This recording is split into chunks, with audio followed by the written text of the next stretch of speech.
Some additional notes on recalculating for structural changes. In each of these situations, the recalculation of base year emissions is contingent on the availability of data.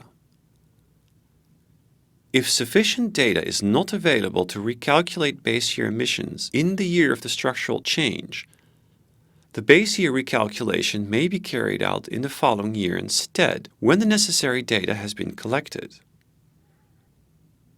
Now let's talk about recalculations for changes in calculation methods or improved data accuracy.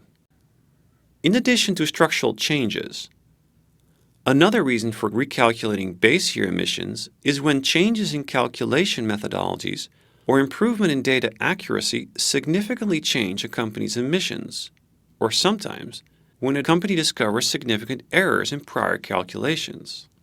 Companies often report the same sources of emissions as in the previous years, but use different methods to measure or calculate those emissions.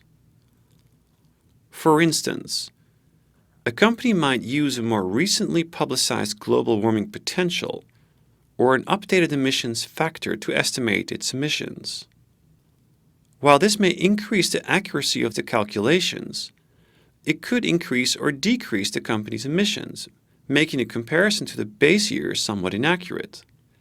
If the differences in emissions resulting from these changes are significant, historic data should also be recalculated using the new method.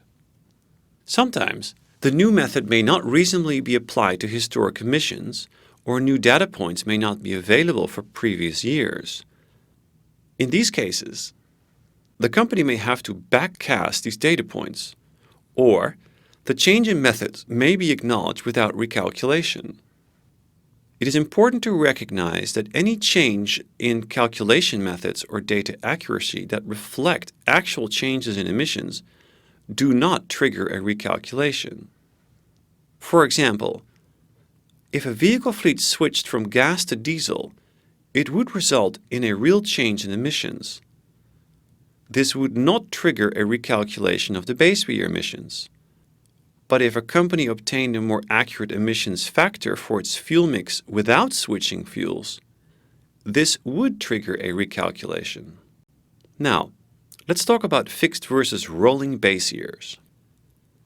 If a company has trouble obtaining and maintaining reliable historic data, or if a company grows frequently through acquisition, or otherwise undergoes regular structural changes, it may adopt a policy that rolls the base year forward at regular intervals.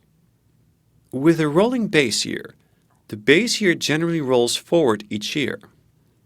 The result is that emissions are always compared against the previous year's emissions, rather than being compared against the historic performance data. Although most greenhouse gas programs require a fixed base year policy to be implemented, some companies use the rolling base year approach. Before choosing an approach, companies should consider if and how they'd likely to set greenhouse gas reduction targets. Most greenhouse gas targets are expressed as a percentage of reductions in emissions below a fixed target base year.